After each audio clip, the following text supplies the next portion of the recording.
Herzlich willkommen zur B2 mündliche Prüfung. Mein Name ist Anna Müller, ich bin die Prüferin. Heute haben Sie die mündliche Prüfung.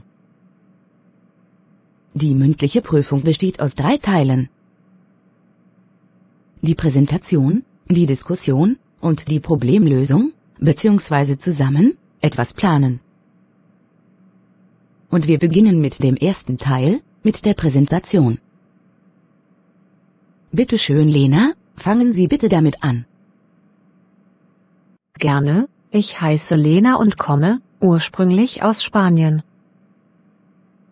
Lieber David, ich möchte dir von meiner Reise nach Wien erzählen. Es war eine wundervolle Erfahrung, und ich habe so viel über die Kultur und Geschichte Österreichs gelernt. Die Stadt hat eine faszinierende Architektur, besonders die Gebäude im Jugendstil haben mich begeistert. Ein Highlight war definitiv der Besuch des Schlosses Schönbrunn, das eine beeindruckende Geschichte hat und einen atemberaubenden Blick auf Wien bietet. Wir haben eine Führung durch die prächtigen Räume gemacht und dabei viel über das Leben des Kaisers Franz Josef und seiner Frau Elisabeth erfahren. Ich habe auch viel Zeit in Museen verbracht und konnte so meine Deutschkenntnisse verbessern, indem ich mir die Beschreibungen der Kunstwerke auf Deutsch durchgelesen habe. Besonders beeindruckt hat mich das Kunsthistorische Museum, das eine große Sammlung von Kunstwerken aus verschiedenen Epochen präsentiert. Ich habe dort Werke von Künstlern wie Bruegel, Rubens und Vermeer bewundert. Neben den kulturellen Aktivitäten habe ich auch die Wiener Küche und ihre Spezialitäten genossen. Ich habe Wiener Schnitzel, Apfelstrudel und Sacher-Torte probiert, die alle sehr lecker waren. Wir haben auch eine traditionelle Heurigen besucht, wo wir typische österreichische Weine verkosten und dazu herzhafte Bretteljause genießen konnten. Wir haben auch eine Bootsfahrt auf der Donau gemacht und dabei die wunderschöne Stadt vom Wasser aus bewundern können. Es war eine ganz besondere Erfahrung, die Stadt aus einer anderen Perspektive zu sehen. Insgesamt war es eine großartige Reise, bei der ich viel gelernt und erlebt habe. Wien ist eine Stadt voller Geschichte, Kunst und Kultur, die ich jedem empfehlen würde, der eine Reise plant. Ah, interessant. Wie lange bist du dort geblieben? Ich bin leider nur 3 Tage geblieben. Verstehe. Hast du jemanden netten kennengelernt? Ja, ich habe dort 2 nette Studentinnen kennengelernt. Und hast du irgendwelche Souvenirs gekauft? Oh ja, ich habe für meine Mama etwas gekauft. Sehr schön. Dankeschön, und jetzt Teil 2. Die Diskussion. Sie haben gerade einen Text bekommen. In diesem Text geht es um ein wichtiges Thema, ob Schulen und Universitäten die Nutzung von Smartphones verbieten sollten. Und hier sind einige Notizen. Was denken Sie darüber? Welche Vorteile und Nachteile hat die Nutzung von Smartphones in Schulen und Universitäten? Und welche Auswirkungen hat die Nutzung von Smartphones auf die Lernleistung der Schüler und Studenten? Lesen Sie bitte den Text kurz, und wenn Sie bereit sind, fangen Sie damit an.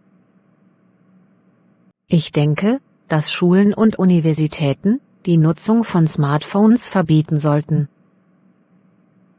Ich bin da anderer Meinung. Ich denke, dass Smartphones nützlich sein können, und dass es bessere Wege gibt, ihre Nutzung zu regulieren. Aber es gibt so viele Ablenkungen durch Smartphones. Wenn Schüler und Studenten während des Unterrichts mit ihren Handys herumspielen, können sie sich nicht auf den Unterricht konzentrieren. Das stimmt, aber das bedeutet nicht, dass Smartphones vollständig verboten werden sollten.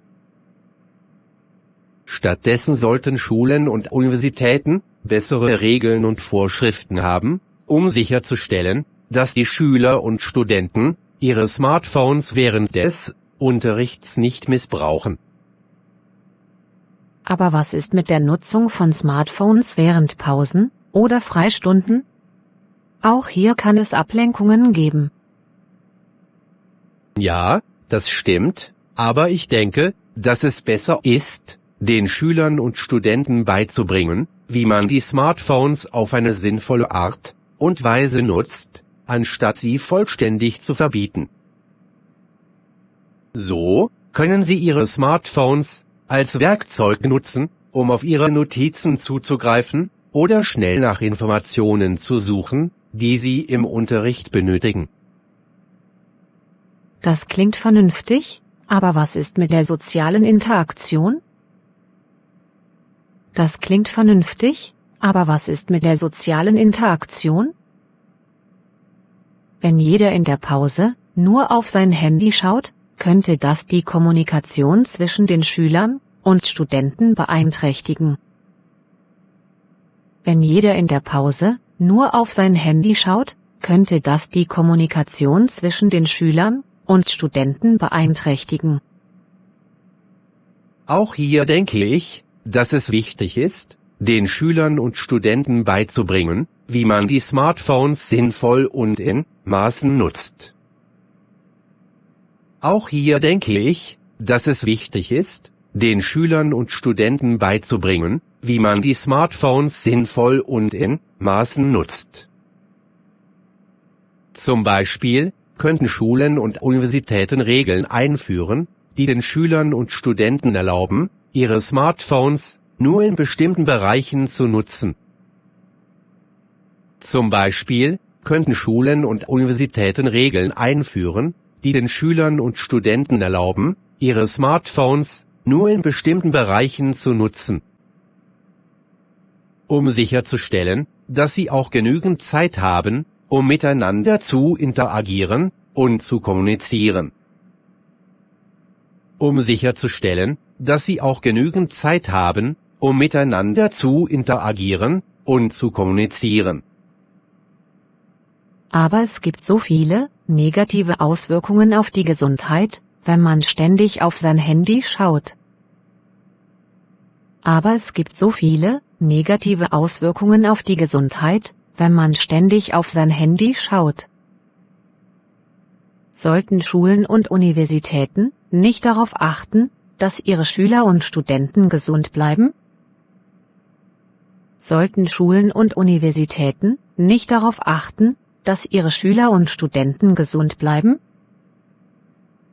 Ja, Gesundheit ist wichtig, aber es ist auch wichtig, die Schüler und Studenten auf das Leben in der modernen Welt vorzubereiten, wo Smartphones und Technologie allgegenwärtig sind.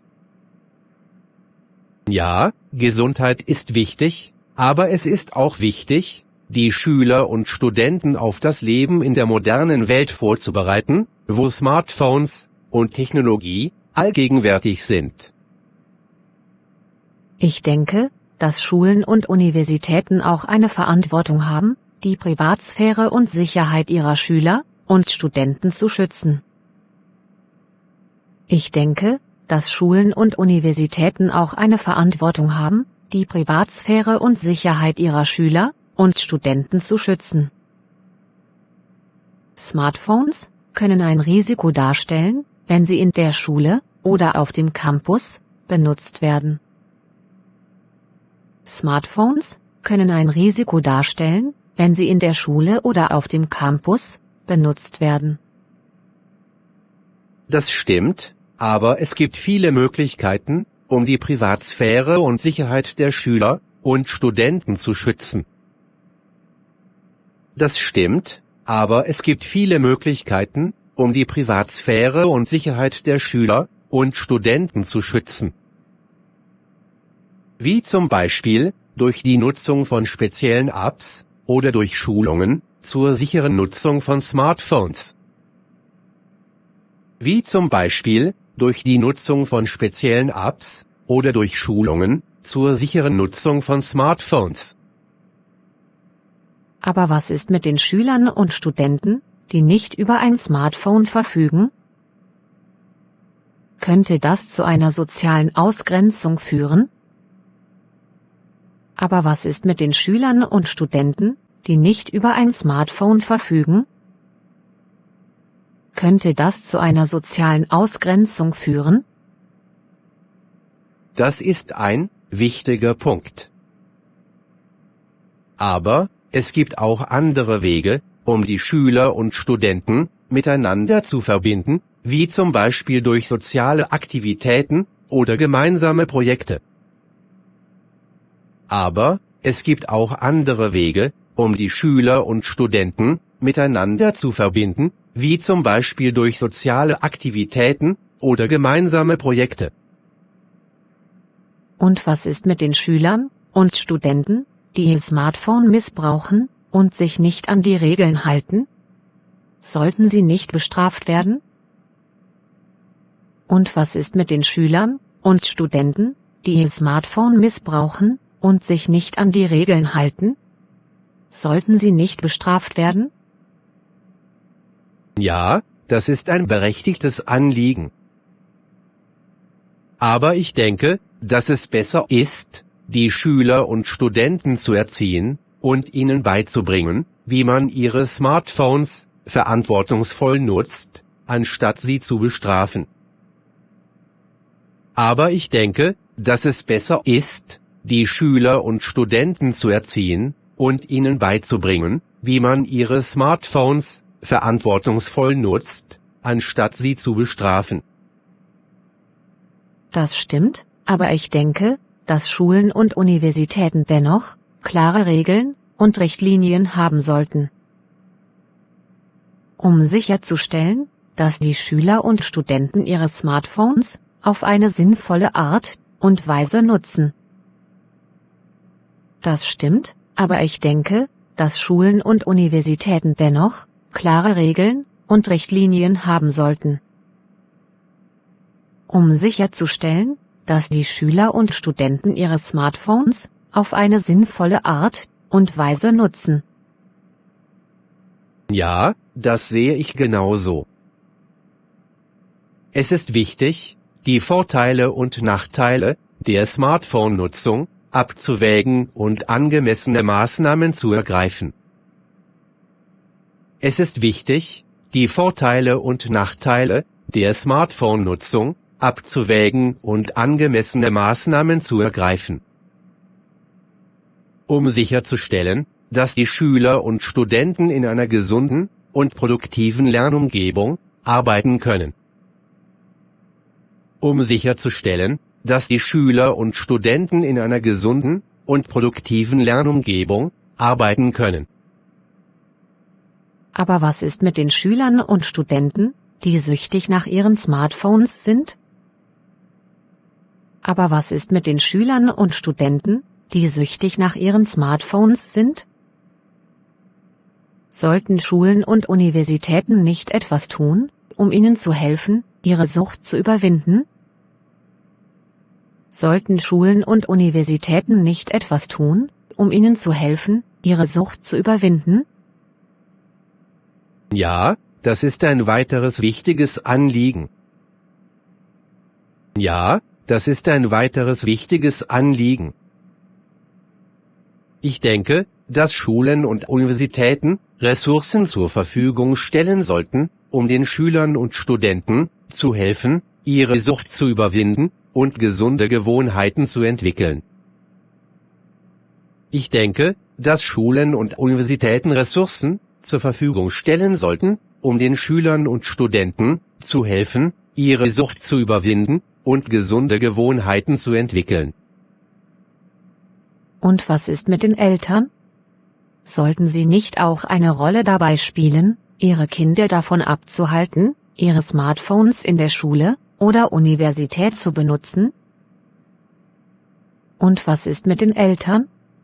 Sollten sie nicht auch eine Rolle dabei spielen, ihre Kinder davon abzuhalten, ihre Smartphones in der Schule oder Universität zu benutzen?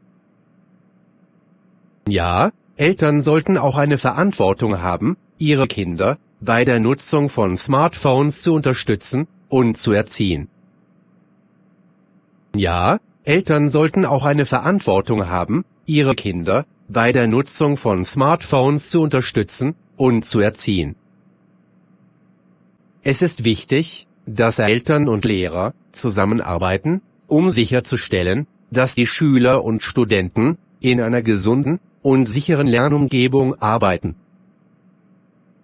Es ist wichtig, dass Eltern und Lehrer zusammenarbeiten, um sicherzustellen, dass die Schüler und Studenten in einer gesunden und sicheren Lernumgebung arbeiten. Ja, das ergibt Sinn. Dankeschön, letzten Teil, Teil 3. Die Problemlösung, bzw. zusammen, etwas planen. Die Aufgabe. Sie möchten gerne eine Reise planen. Besprechen Sie, was Sie da tun könnten. Na, alles klar bei dir? Ja, danke. Wie geht es dir? Mir geht es gut, danke. Ich habe eine Idee, über die ich mit dir sprechen wollte. Wie wäre es, wenn wir eine Reise planen würden? Ich habe eine Idee, über die ich mit dir sprechen wollte. Wie wäre es, wenn wir eine Reise planen würden? Das klingt super. Wohin möchtest du denn reisen? Das klingt super. Wohin möchtest du denn reisen? Ich hatte an Deutschland gedacht. Es gibt so viele schöne Orte zu sehen, wie zum Beispiel die Stadt Berlin oder die Bayerischen Alpen. Ich hatte an Deutschland gedacht. Es gibt so viele schöne Orte zu sehen, wie zum Beispiel die Stadt Berlin oder die Bayerischen Alpen. Deutschland klingt toll. Wann möchtest du denn reisen? Deutschland klingt toll. Wann möchtest du denn reisen?